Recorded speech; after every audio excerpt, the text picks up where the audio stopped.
for the good words quoted me in the. It was not necessary. It is too much for me, I think. So, প্রথমে আমি আজকের এই আলোচনায় বিশেষ অতিথি হিসেবে উপস্থিত হওয়ার জন্য প্রফেসর ডক্টর মাহবুবুল্লাহ, আজকে সভাপতি professor doctor Anwar Hossain and professor doctor proof আপনাদের উপস্থিতি আমাদের অনুষ্ঠানকে প্রাণবন্ত করবে আশা করি। আমি একটি কথা বলতে চাই, আমি সময় নেব, সেটা হলো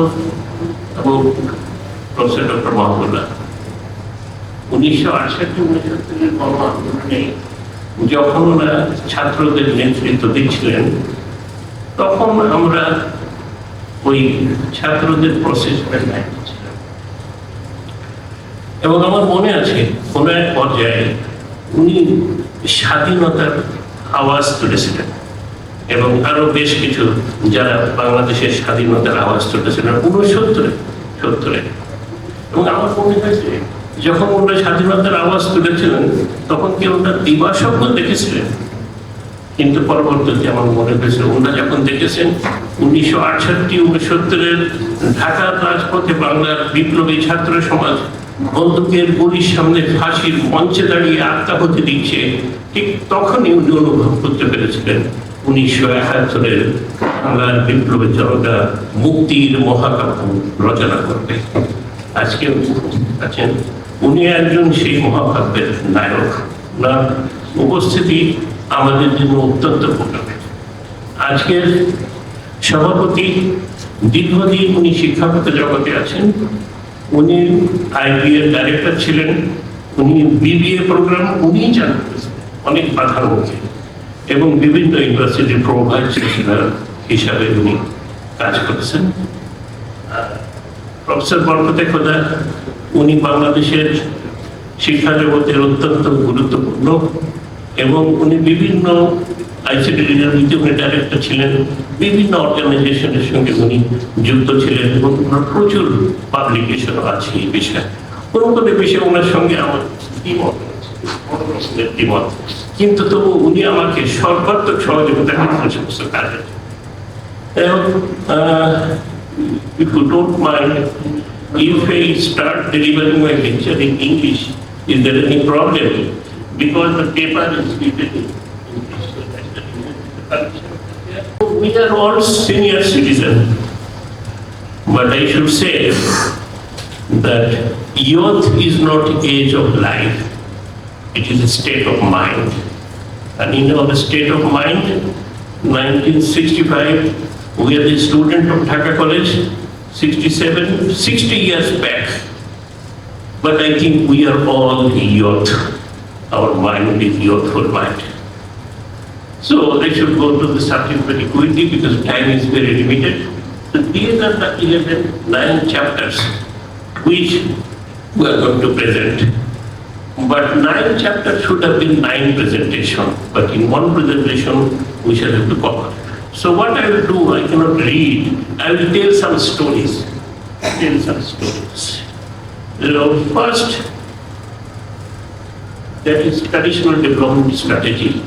In the year 1950, UN Secretary General, he appointed some economist to prepare this document.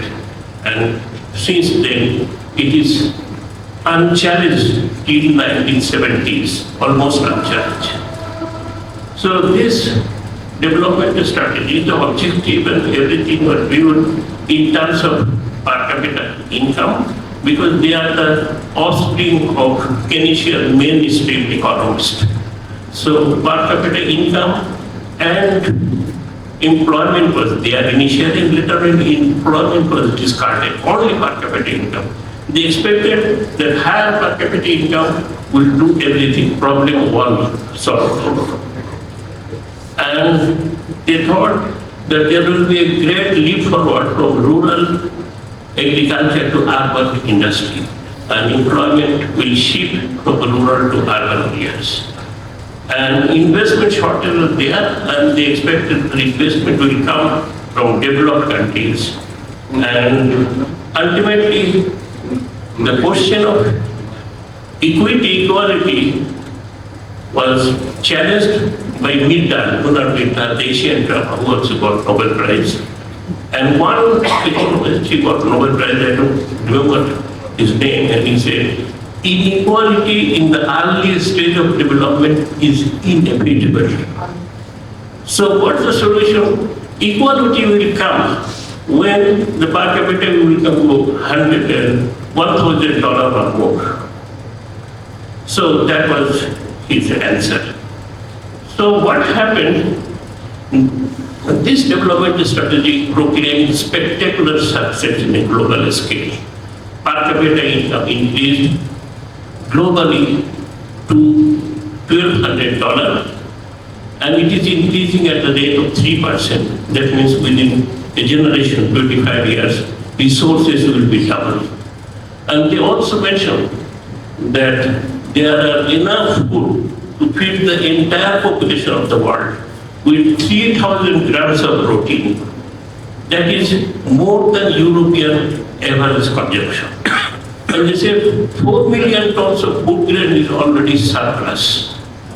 But the thing is, it seems very flowering, very rosy. In reality, what happened? I will tell you one story. In the year 1974, when they proclaimed this, World Food Day was observed in Rome, where an admirable pronouncement was made. Nobody would, that is in the midst of Bangladesh and Sahel region poverty. And he mentioned that in the year 1974, they mentioned that no children will be allowed to go to Hungary within a decade. That was the slogan. And in the year 1985, UNICEF, they just published a document where they mentioned that only in that year, 1985, 15 million children of the world literally died of starvation. So, I don't want to say about the success of this program. And the question is, what is the failure? Well, the first thing is GNI could be a means, but it cannot be an end in itself. And for certain ends, it is not even a good means either. And the thing is, during 70s, late 70s, a lot of criticism about this traditional development strategy. The world was divided, developed countries in one hand and less developed countries in another hand. You remember North-South dialogue, remember Group 77, this sort of thing. So what happened, I remember 1978, European Union organized a big program in Brussels. And in that program, Professor Tinbergen, who got Nobel Prize, first Nobel Prize in economics got Professor Tinbergen. He was the chief guest. And a lot of discussion. Our ambassador also invited. And ambassador said, "Here you are an economist doing PhD, why didn't you go there?" So he also invited me and so on. And what happened, surprisingly, a lot of criticism against less developed countries. They are ignorant, they are illiterate, they are work-shiners. That is the problem. And the topic was technology and development. Technology is not a problem. Problem is this. And what technologically possible? Reality, the less developed countries, they cannot adopt that technology. Okay? And in that presentation, what happened, surprisingly, one young student, we know him very well. He is sort of, he is a very much arrogant type of man, and he is racist, totally racist. He was telling that yes, technology is not a problem, Problem is corruption, illiteracy. Say for Bangladesh, most of the people are illiterate. Most of the people are corrupt. Most of the people, so how they can claim that development is a problem for them? And then I talked to my ambassador, Professor Mr. Khalid Chaudhary, that sir, what he is talking, he is a racist student. We know him very well. We have a lot of conflict. So Neaz, he is a student. So what he is talking, you can answer that. I cannot say anything to that. Then I did by hand. So is this the conclusion they are going to draw? The technology is not a problem. Problem is illiteracy, innocent, corruption. They were silent, nobody talked. Then the example of Bangladesh already cited. Yes, most of our people are less literate or illiterate. See, our population is 100 million. See, only 25% population is literate population. And this literate population is working in Europe, America, while producing countries, they are competing with the world. And your total population, if you say 100%, is 10 million. So our literate population 2.5 times more than your total population. So how can we say that illiteracy is the problem? Then I said that you said corruption. Corruption is everywhere in the world. Say, for example, the king of Netherlands, they are Danish, Netherlands, and the chair, he is also from Netherlands. He said that king of Netherlands is in charge of corruption, serious corruption. And then I was stopped. He said, don't mention the name of the country. Then I said, name of the country has already been mentioned. Why not for me? And they say, Eric, you start up. You are paid by your own coin. Don't try to belittle any other person. Then I said, do you have anything to say? Well, yes, I have something to say. I said that you established industries 200, 300 years back. You expected raw jute will come from Bangladesh and will finish it and will send it to Bangladesh or any third world countries again.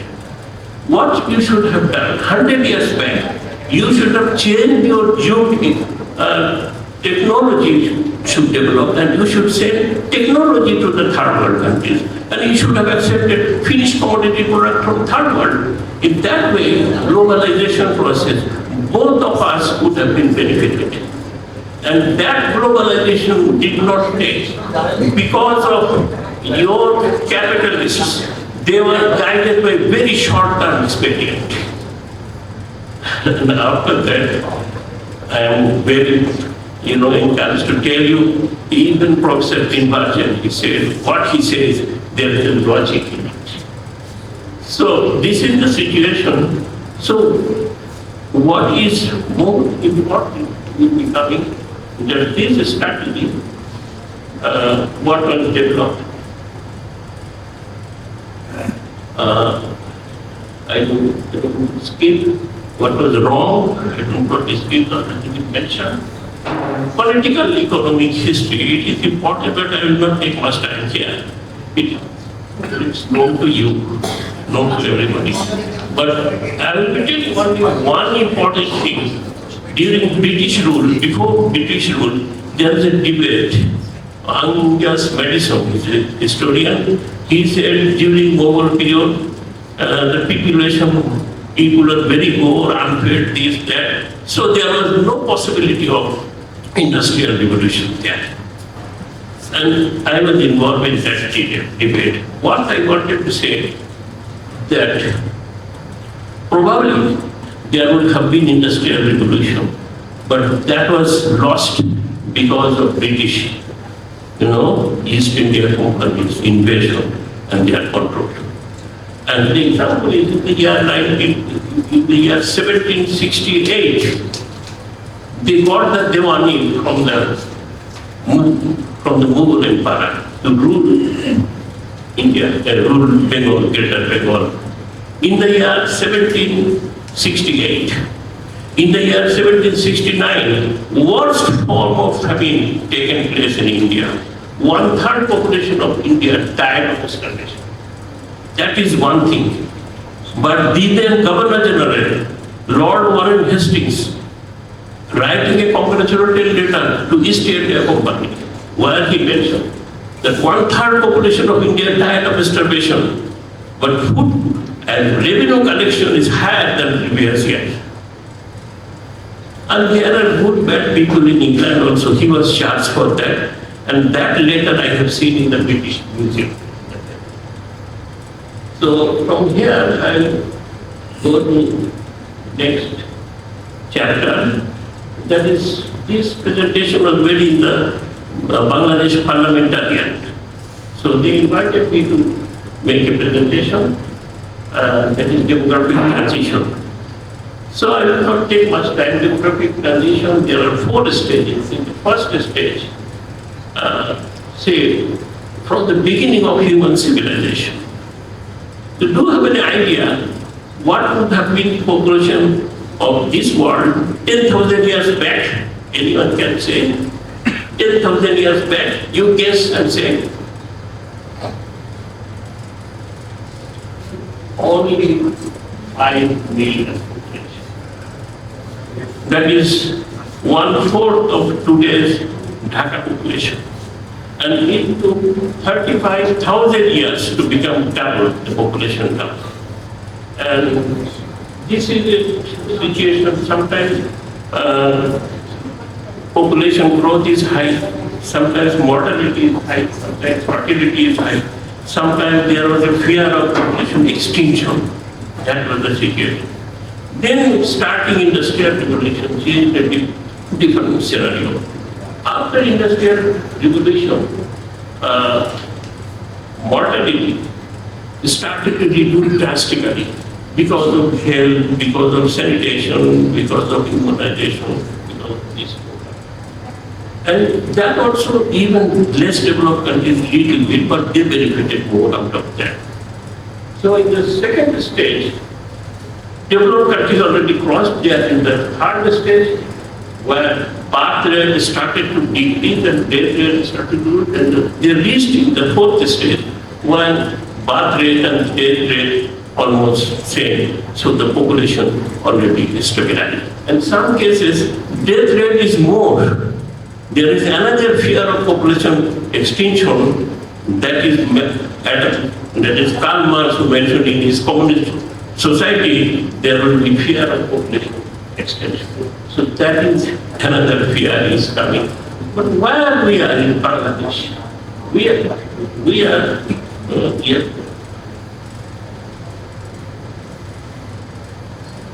Okay.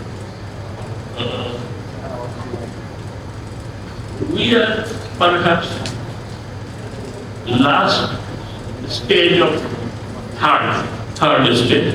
Not exactly last. Some think that we are in the middle, but I think we are almost in the last stage. By the year 2050, we will be reaching to the 4th stage. So, we know the population density of Bangladesh is 13 times more than Myanmar, 3 to 4 times higher than India, Pakistan, 100 times higher than Canada, Australia, Russia. So, those who are demographers in Bangladesh, almost all demographers, they projected the population that by the end of this century there will be 100 million more population, 260 billion population by the end of this century. So, why it will happen? They say the 80% population will increase because of momentum effect, and 20% increase because of undesired path, this sort of thing. What I think this analysis is mostly based on linear study. I have doubt and I discussed with the Planning Commission that it will not happen like this. They said, why don't you make your project? So I presented in the Planning Commission with a request that there will be a lot of competition, but this forecast, population projection should be published by Planning Commission. With that agreement, I published it in 2013, and it was published in 2014. So this is my projection. What I said in the year 2000, particularly 2021, that is December of inequality. That time it was 2013.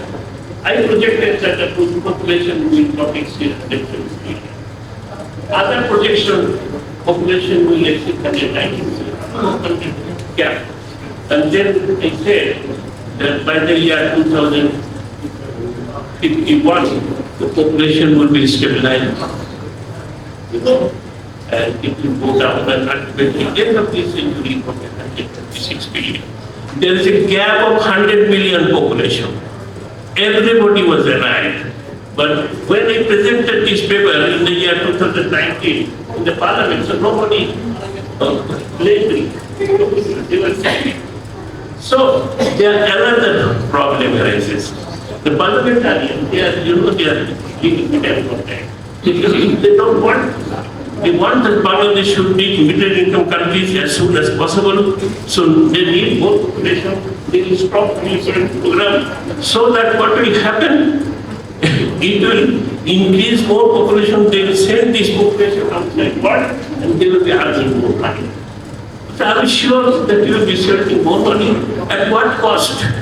At what cost?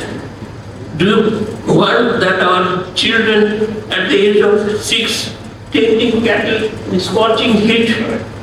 You want that Bangladesh people should be drowned in the Sea of Mediterranean? Do you want they should start their journey from Shakuriti? And do you know how many of them lost in the sea? How many of them living in the forest of Malaysia, begging in Singapore? Do you know that at that cost, you want more income from outside? And how do we say that income will be more? Then what he said, that time Bangladesh was working 11 million workers working outside Bangladesh. They are earning $15 billion. You see, $15 billion with lot of other skill labor. India earned $70 billion with 15 billion population already. Sri Lanka earned $10 billion with 3 billion population only. Why it is the case of Bangladesh? Because the thing is Bangladesh, most of the population was unskilled. You see this figure, nearly 60% were unskilled and semi-skilled. Skilled population is very limited. So unless we increase our skilled population, sending poverty, begging in the state, it is not at all justified. So what happened, I will come to another thing, demographic dividend, it is very popular nowadays. So I will take one slide to say this. This is demographic dividend. The total population divided into 3 groups. One, that is young age dependent, less than 15 years.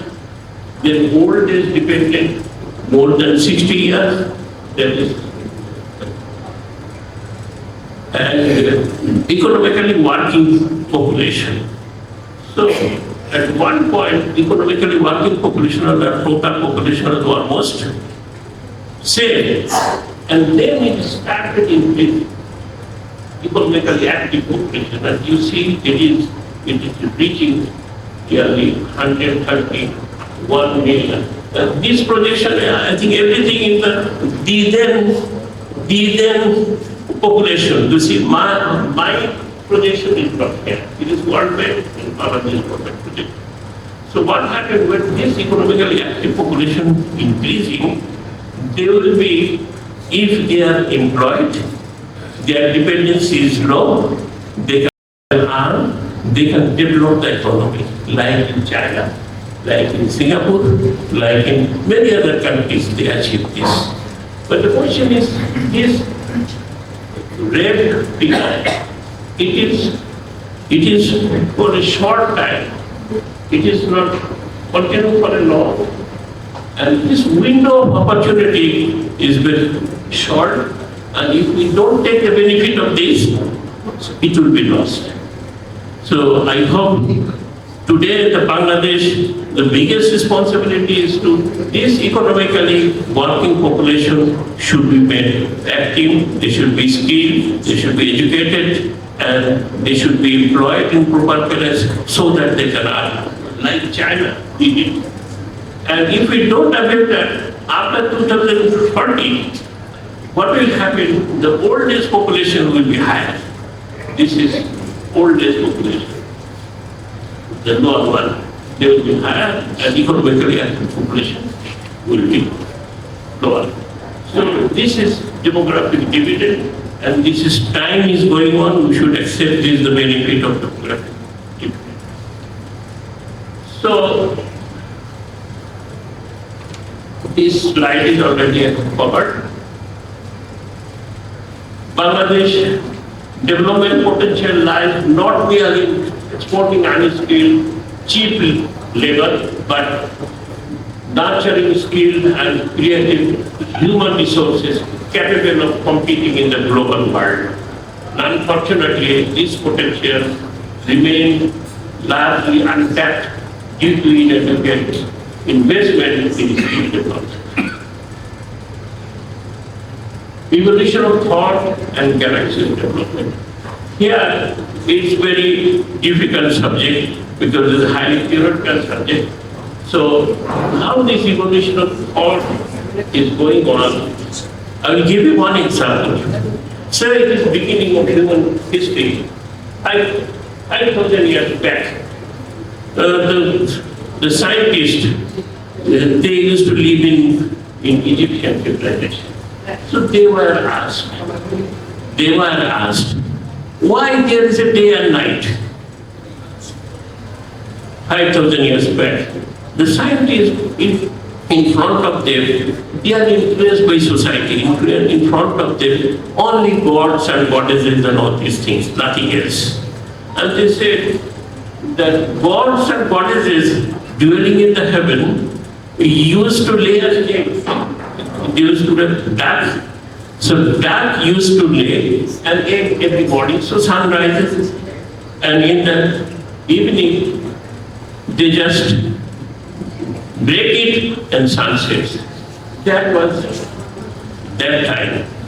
And after 2,000, 3,000 years back, what happened? Again, Egypt pyramid was constructed and they developed. The question was why there is a day and there is a night? And the answer is Earth moving around the sun, sun moving around the Earth, so there is a day and night. So next question is why during winter it's cold and time is short, and in the summer time is more?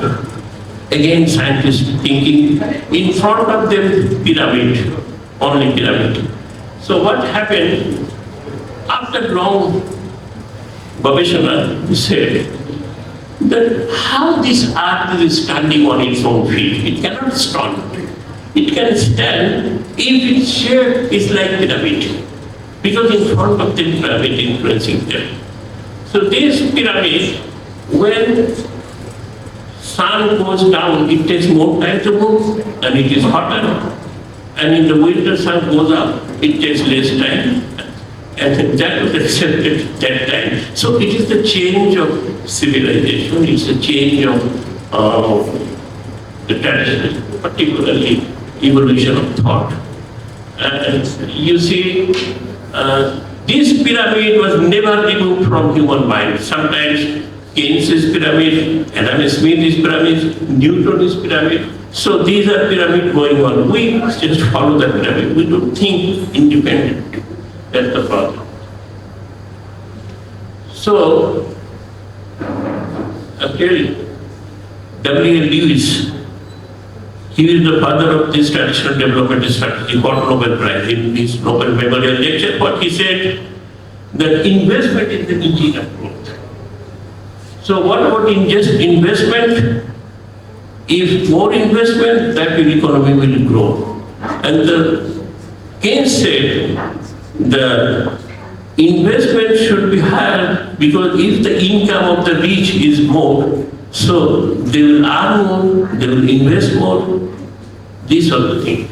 But what we see in the case of Bangladesh, totally opposite. In Bangladesh, 11 million people working outside, sending 15 million, now 28 billion. And this money, where it is going? It is going to the remotest area of Bangladesh, poorest of the poor.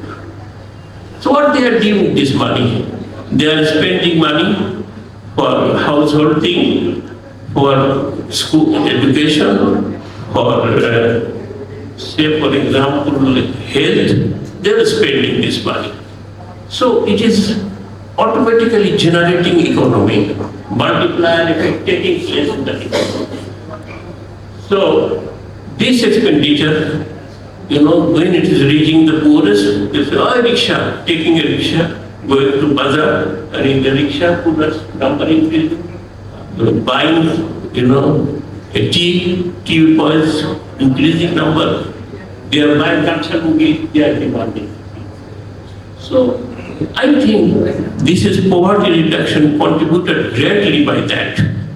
So what I think, poverty reduction is possible, and I will quote one thing, John Rawls, I think one of the greatest egalitarian philosophers, what he said. If income is the measuring rod of development, it is income of the poor. If consumption is the measuring rod of the development, consumption of the poor. If savings is the measuring rod, it is savings of the poor. It's just theory of justice. He mentioned that. I think that makes more sense than what economists what he said. And you see the total change that taken place. Adam Smith, how the vision, then other Marx, Keynes, during their time, they are influenced by the society. But society has changed a lot, and we should think to theorize and develop our theories in consideration with that. So Bangladesh potential, I already mentioned earlier, globally. Oh, what is good about it?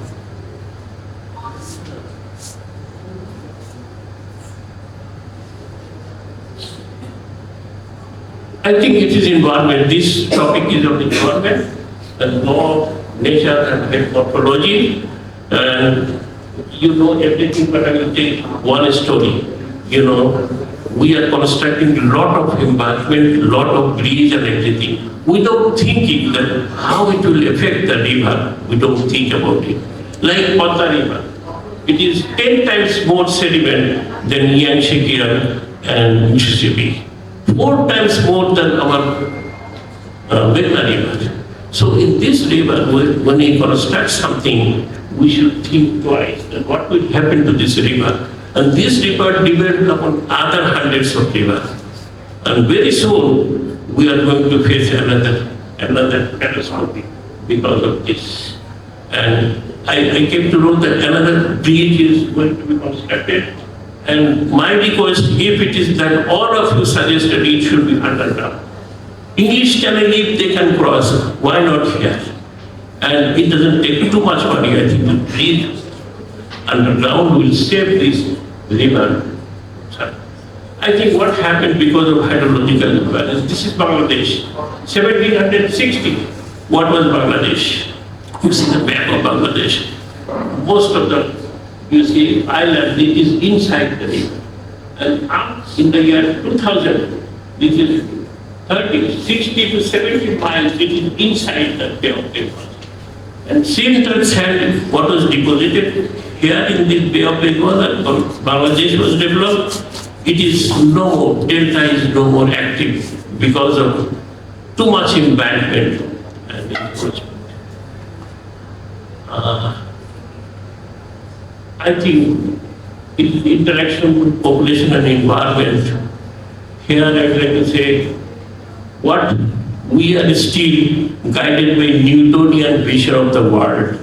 where the world was seen as a vast automation and man appeared as being outside nature, as a free agent in a mechanical universe. And we, social scientists, also guided by Newtonian vision, by closing a closed autonomous system ruled by endogenous factors of highly selective nature, self-regulating and moving to a predictable point of equilibrium. So there is a time to shift from Newtonian philosophy to Precautionary philosophy. The new I have been working with. Precaution said that society is non-linear, unstable, and in equilibrium. That is the reality, and we should think about that. This is food. I will not take much time on it. In the year 1975, our food was 9 million ton. Our requirement was 30 million. There is a shortage of 3 million ton. And we had to import that, or we had to go for paying, if you can pay for that. And in the year 2012-13, the food production increased 34 million tons. That is 3 times more. The food, but population increase was double, food production was stable. But still we couldn't solve our food because food doesn't depend on availability of food. It is what Hossain theorized, that exchange in time. And more food we need. For that we should, the problem is at the cost of natural disaster. We should think that what we should. So this is Bangladesh in the 2100. If we indiscriminate use of water and fossil fuel and do not consider the environmental issues, the 1/3 of Bangladesh again will go under water. Violence against women, I am not concentrate more on that. Gender equality, it is manifested sexuality, abortion, infanticide, and all these things. And towards the vision of world-class university, I developed the East-West University strategic program. I will not take much time, I have said I got 2 times. So to make it short, I should say that we should do one thing. We should introduce teaching method, modern interactive teaching method. We should update our syllabus to cope with the global development of knowledge and accommodate that. And what is modern teaching method? In our time, when we were students,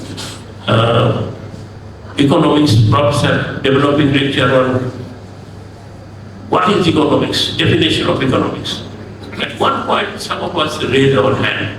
Teacher said, "Shut up, don't talk." So yeah, okay. The class is over. Then the teacher asked, "Do you have any question?" No, sir. Both teacher and student both are relieved. But modern interactive teacher teaching, I will not give that example. If someone is going to London, Paris, or other countries, they are staying there, going for the course, language course, for 6 months.